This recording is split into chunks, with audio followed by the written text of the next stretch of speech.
This is The Edge of Innovation, Hacking the Future of Business. I'm your host, Paul Parisi. And I'm Jacob Young. On The Edge of Innovation, we talk about the intersection between technology and business, what's going on in technology, and what's possible for business. So we're here today on The Edge of Innovation. We're talking with Greg Arnette. Currently, you've got a new title, but I'm going to call you the founder of Sonian. But some stuff has happened, and we'll get into that and all that. But you're an entrepreneur of a long time, pretty much probably your whole life? Yeah, it's been 30 years thinking about ideas in the tech space, creating companies to solve problems, and moving on to the next thing. Well, let's talk about business technology. What's fascinating out there now? What's sort of on your radar? You're sort of a, if I dare, visionary. I think you're. We share that same trait. Well, yeah.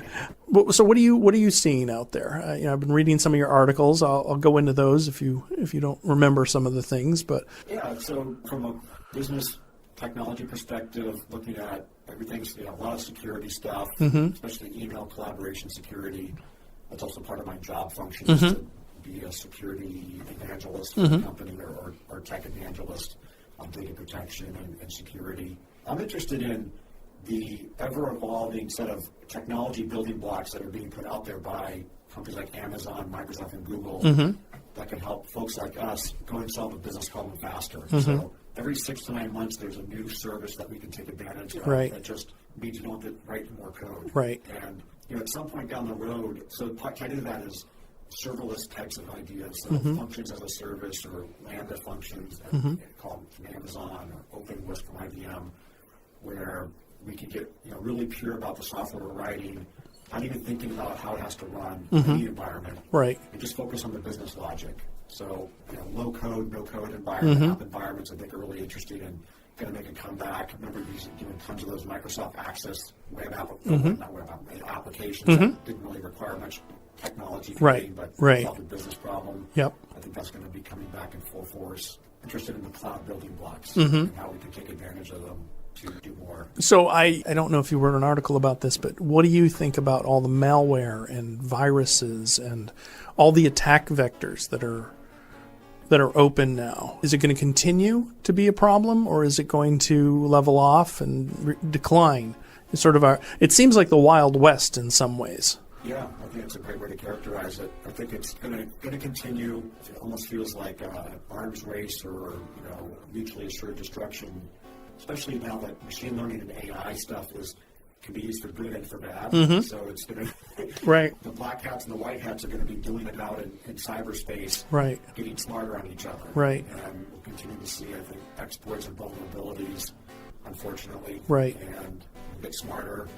Hopefully we just shore up the defenses on all fronts, protecting data at rest, protecting data in transit, training people on stuff. Human behavior gets in the way a lot. Yeah, that's the biggest risk. Where problems can happen. Right. And so there's lots of, I think, opportunities to keep solving these problems and leverage massive data sets and leverage machine learning frameworks like TensorFlow to do good. And if you want to step on the dark side, I guess you can do all that stuff and cause problems. It's true.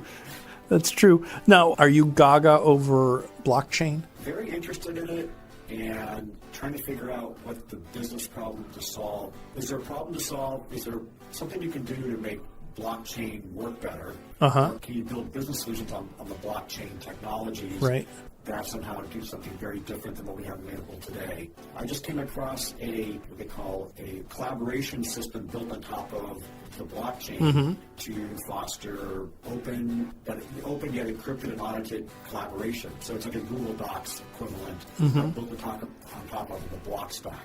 Okay. This is interesting. These things are starting to show up. I think Office 365 and G Suite are very popular and not going to go anywhere, but if you want to kind of roll your own and do it in a blockchain-like a way, there's these new platforms that are coming out that probably a technologist can subscribe to, and not a business person. So I tend to be a reductionist. I reduce things. I try to, in my head, reduce them to the simplest things. So let me ask, is blockchain, isn't it just it's not even federated, but it's a bunch of people, a bunch of nodes recording that block, and they all agree on it. And because if there's 99 blocks that agree on it and one that doesn't, they're going to discard the one. So if you wanted to, I know this is at the scale we're talking about, it's not reasonable. If I could coerce the 99 to change all of the blocks, that credibility could be broken. So, we store the number 25 in the block. And if I can convince every one of those 99 or 100 blocks owners to go in and change it to 26, I have now changed reality. So that rolls me back to the point of a blockchain is to give some authenticated, this is what the answer truly is, or what the information truly is. Am I reducing it too far, or is that what blockchain is? From what my understanding, and newly Yep. nascent in this, Yep. it sounds right, the open, transparent, distributed ledger Yep. kind of concept. So transactions are in the transparent, so Right. to speak. And so if you can convince those 99 computers or Right. nodes Yeah. that you have a different version of reality. Truth, yeah. In theory, that should not be possible. Right. Given the mathematical sequences that Right. require to recompute the blockchain, Right. so to speak. So I guess that's the countermeasure of it's not in theory supposed to be possible. Right. We often say that, and we actually Yeah. find that I guess it was. Exactly. So now then we say, okay, well, that's great. So I have a public ledger. That's great. Now, a lot of people seem to infer that it's anonymous, but the blockchain is inherently referential from most of the implementations I've seen that will say that, oh, Greg put that number in 10 days ago at 4:00 in the afternoon. And so I think, again, I'm exactly like you. I'm sort of like trying to understand it, and I'm nowhere near an expert. And so people that are listening can correct us, or me. Please do so. But it doesn't seem anonymous at all. In fact, it seems non-anonymous because I can know where that data entered the thing. I might not be able to identify you. That's ultimately it. I think my goal is that it's supposed to get rid of that problem of anonymous stuff, Right. which is what people get concerned around. Right. And especially kind of in the social media aspect of things, and haven't seen anything that blockchain can solve in that world Right. now. But maybe down the road, a future version of Twitter or Facebook will be based on that kind of concept. So Right. you have authenticated entities, not bots or whatever, Right. that are polluting the conversations. Right. And so forth. So yeah, we could get to the root of the messaging, or where the message originated. Yeah. That it came from Paul or it came from Greg, and we know that because when it got introduced, everybody journaled that. Right. And Yeah. all the attributes were journaled, and it can't be tampered with. Right. You should not be able to go back and alter that record. Right. Because that's going to become bedrock of knowledge, a source of truth. So to speak. Right. Exactly. I think that's what appeals to me about this whole concept is the source of truth that can't be altered. Mm-hmm. It's a theme that I deal with in my work life is we provide a service that has immutable records of conversations, an audit trail, Right. so that we can attest that this is what was said, and Yep. here's what was said, and it hasn't been tampered with. And Right. Here's all the infrastructure around that that supports that, Right. that way of operating. So switching gears just a slight little bit here. Did you buy Bitcoin 10 years ago? No. Me neither, man. Visible to me. It was just like, Yeah. I thought about it. I thought, I should just throw up an old machine and mine some. Yeah, should have, would have. Man. All those domain names you could have purchased. Yeah, that's true. That's true. Yeah, exactly. Just listening through the feeds here. That's right. Like, why didn't I buy McDonald's.com? Well-known story of the person in England that lost a hard drive with Yes. a Bitcoin wallet. Yes. Yeah, That's scary. trying to actually go back to the landfill. Are they really? That's what I heard. I don't know if it's true or not. Wow. So, there'll be lots of examples of that. It is interesting about, I guess, thinking about Bitcoin and the wallets, it just feels like the way we think about bearer bonds. If you have that thing, it's yours. That's And- good analogy. and you can't really question it, I guess. I mean, I guess you could go into the courts or legal systems and sort of, if you have it, it's yours. Right. So, It's a redeemable. That's it. That's the redeemableness of it. It's like a gold coin. Right. Yeah. Yeah, that's sort of the analogy that we should be thinking about with these, and why you should protect them. And Right. Was it Coinbase or one of these ones were hacked? And, Yeah. And That's so- scary. You can just go back and trace the transaction, but no, if that whoever has it on now can just redeem it on the exchange, and then now they can benefit from it. Yeah, that is going to be interesting because you could see, somebody say, well, I never transferred that to them. Or, Right. it's an interesting paradigm shift because we don't understand it. Right. We really don't. What's the implication of it? If I put a gold coin on the table here and walk out and you take it, there's no trace that I had it before. So Bitcoin, I think, knows that I had it before and now you have it. Right. I think. That's what I assumed. Yeah. I was talking to a person who's much more versed in the subject, and they described to me why you would think that, but how it'd be almost really difficult to actually trace that transaction down the road, which surprised me. Interesting. Okay, well, I got some reading to do. That was what I thought, well, how can you even steal these things? Because there must be a record that you had this at once. Right. How is it lawfully transferred? Right, exactly. Yeah, that's interesting. Yeah. Huh. A conundrum wrapped up inside of a what? Yeah, that's it. Yes, exactly. Fascinating. Yeah, there's a whole bunch of opportunity.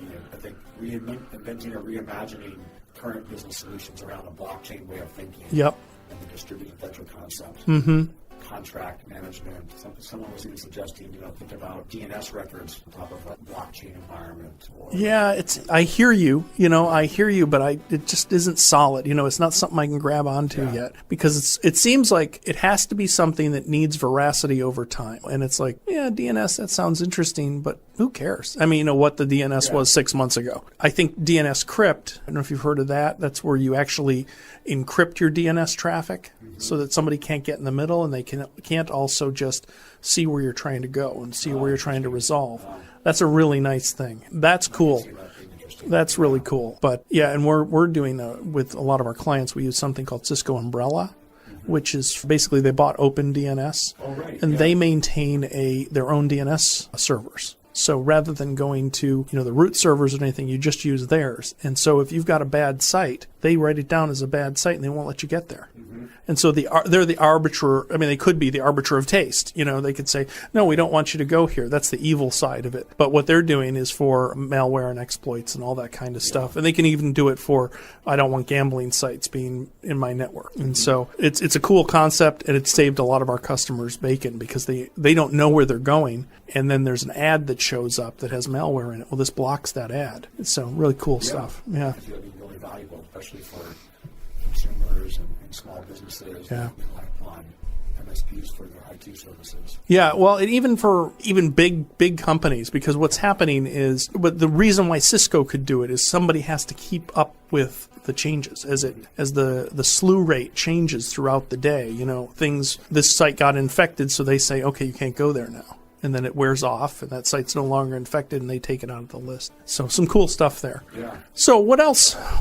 What else are you doing? What's your days look like now that you've sold a company, you work remotely, I would imagine, or you probably have the same offices, right? Yeah, we have the same office. We're one of two locations now for Barracuda in the Boston area. Okay. And the plan is to keep it the same way for as far as I know, for the foreseeable future. And I spend a lot of my time focus of technology evangelism and also business development for the company. Okay, cool. The product area that Sony was responsible for. So I'll be in Toronto next week meeting with partners. Oh, cool. Going to Cloud Fest in Germany the week after. You are traveling a lot. It used to be called World Hosting Days. Okay. I didn't realize it got renamed. Okay. I've been to WHD a few times, but it's called Cloud Fest now. And then I'll be giving a presentation on pros and cons of implementing DMARC InfoSec in Orlando. Wow. The week after that. So yeah, you are busy. Yeah, it's good stuff. It's a wide variety of activity, keeps me close to the end customer, and that's what I crave, is hearing the feedback. Right. What problems are you wrestling with? Right. And always thinking, what's the best way we can help to solve that problem for that customer?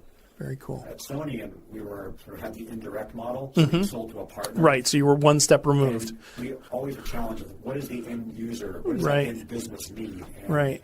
Oftentimes our partners are really good at translating, but in many cases, we were the domain expert for the partner in this area that we focused on email archiving kind of stuff. We had our ideas about what was needed, but we always wanted to hear from the end customer. So now with Barracuda having hundreds of thousands of end customers, there's a wealth of opportunity. Right. With that. Will they change the model to be less partner-driven and more direct, or is that? I think the model is going to stay basically the same. We have a pretty diversified go-to-market engine. There's an MSP focus, Barracuda MSP. There's now Barracuda OEM, which is what Sony and what I see. And then there's the traditional channels and direct sales that they do for security and data protection products. Do you need a website that actually works and is easy to update? Savior Labs is a Boston web services firm that cares for your business and your team. We solve problems so you can focus on what you do best. Just follow the link in the show notes and enter code WEB1 for more information.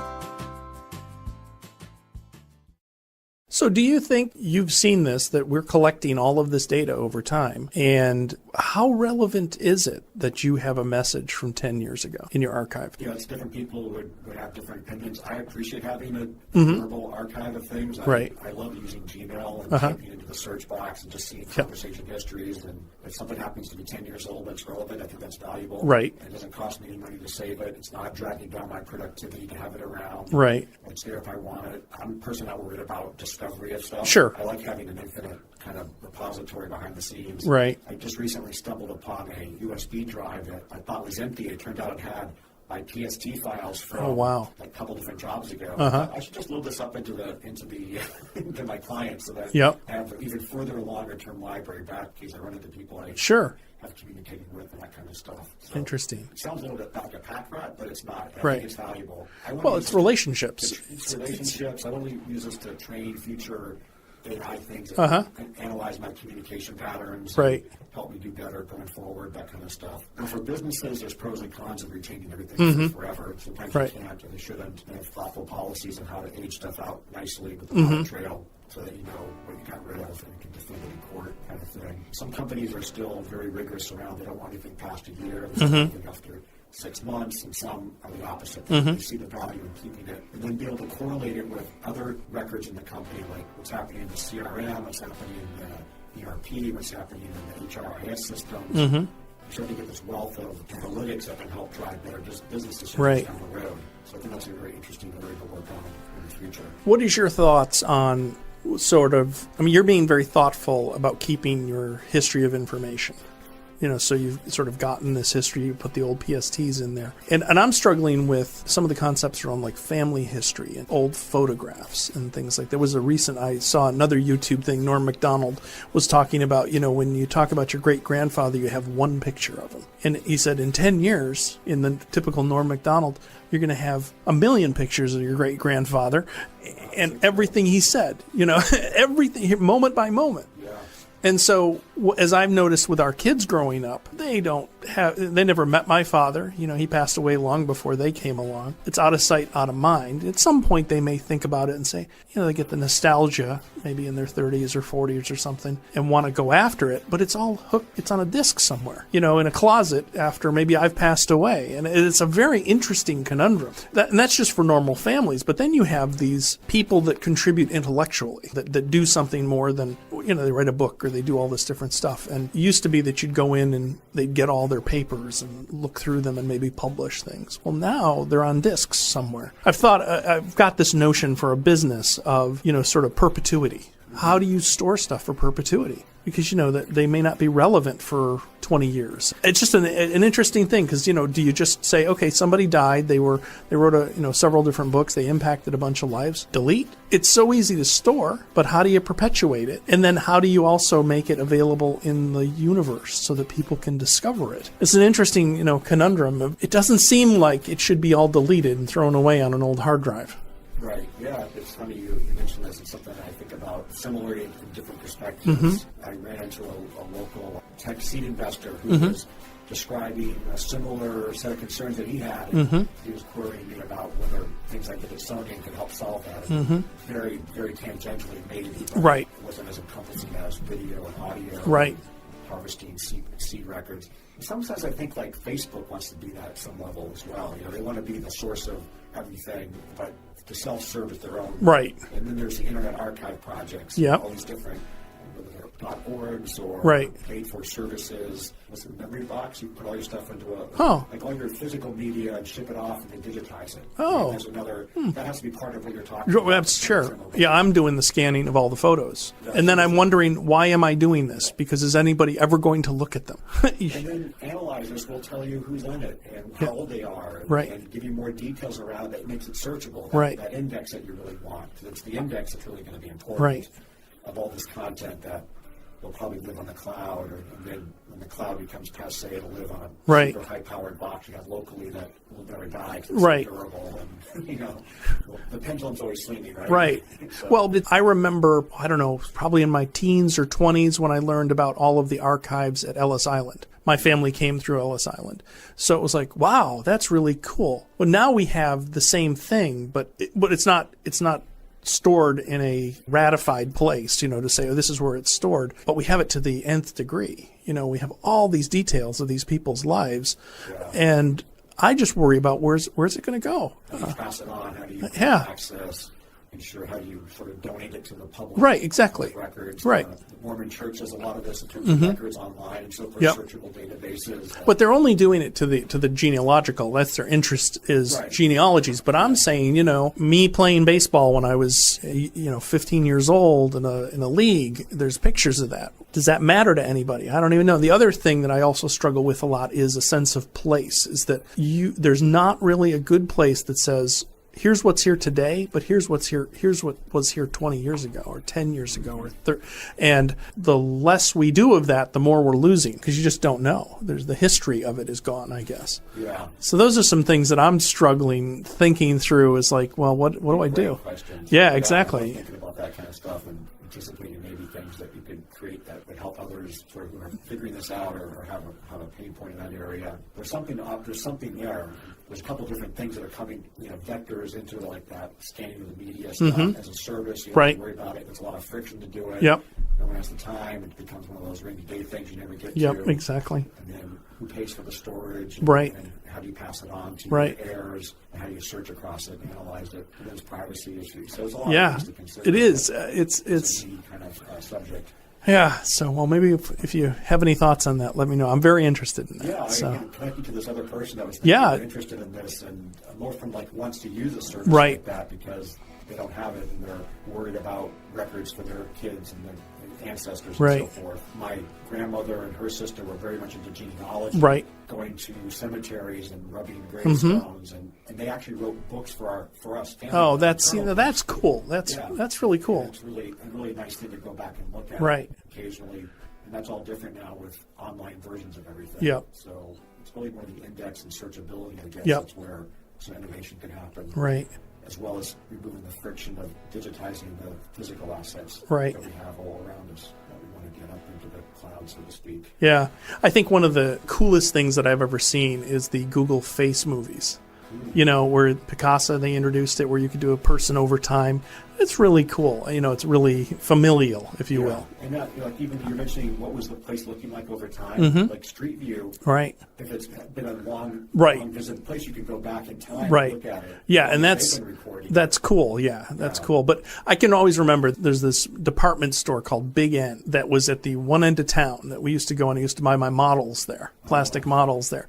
And it's gone, and if you're not 50 years old, you have no concept that that's, it's a Kmart or something, and then now it's probably closed. And it's really like, what's there? Even this building, this used to be Baybank. Oh, wow. And the room we're next to, there's a safe that's the size of a car. That's where they put the checks that they were clearing every night. Wow. They were physically clearing the checks. And this office is where they did that. Yeah. So it's like, that's a cool piece of history, and that's not anywhere except in our heads, and there's no geo-tagging way to deal with that. So anyway, some of the things that keep me up at night. And a place for people who have the memories to put them in. Contribute into the system. Right. And others can add to it or double-check, verify. It feels like the Googles of the world have the infrastructure for that. Yeah.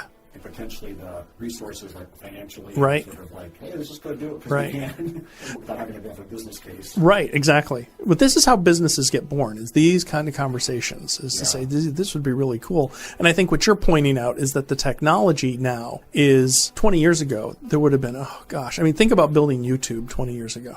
Right. It would have, like, oh my gosh, who's going to pay for the storage? But now, like you're saying, we can buy these components, these utility computing things, and just do it and see how it grows. It's going to foster a huge amount of exponential experimentation and potentially solve solutions to problems that plague us today that we felt almost are insurmountable. Right. Have you done much anything with the makerspace stuff or being a maker? Because that's really what you were. Is probably a maker. Yeah, Yeah, it's funny, I haven't dabbled in 3D printing, and it just feels like that's something I keep saying, that's when I get more free time. I'd love to get involved in that. They are exponentially improving every year, so it's sort of the longer you can wait, the better it gets. I didn't mean to say 3D printing to the makerspace, but I was at you familiar with Twilio, the AP telephony, I was at their customer conference last year, and they're fostering a lot of hardware innovation and devices that integrate physical devices that implement their protocol and so forth. And there was this representative from a consortium of Chinese manufacturers that sell into the makerspace. I'm trying to blank on the name of it right now, but I've added to the show notes. I can have it card at home. And it was just like a marketplace of everything you could want. You can imagine. I don't remember the Edmunds catalog. Yeah. So it was like that, on steroids. Wow. Just anything you had an interest in making, you could get the parts for that. Wow. Through a marketplace, that's cool. Alibaba type of thing. It's not Banggood. No, it has like a letter has double E's in it. Oh, okay. 3 or 4 E's. Well, I'd like to know that. Yeah. So, have you done much with Arduinos and Raspberry Pi and things like that? No, I have a couple. I just played around with it. Oh, there's some really cool stuff. They're really cool stuff. Yeah, I have friends that are doing this, and they're doing things with drones and all that kind of stuff, and getting drone racing. Oh, really? Oh, I hadn't heard of that. Yeah, it's becoming a thing. Is it really? Yeah. So as electronics get lighter, faster. Yeah, that's cool. That's cool. Yeah, putting on virtual reality, augmented reality. Yeah. Stuff is just watching it kind of from afar. Yeah. Maybe I'll take a step in that direction. That's fun. I didn't jump on the Google Glass thing when it was on the first iteration. Right. Maybe the next one will. Yeah, and Intel's got something. Yeah. Some sort of glasses. That seems pretty cool. No end of things to get excited about. So we've been talking with Greg Arnette, and what's your official title now? Technical Evangelist, Business Development for the OEM platform. Of Barracuda. Okay, yeah. Barracuda Data Protection. Yeah, so, all right. The group that I'm in. All right, okay, cool. Yeah, it's an exciting opportunity. Good friend, great insights. We'll hopefully see you soon again. Thank you for the opportunity to get together. It's been a great conversation. Excellent. Thank you. Thanks.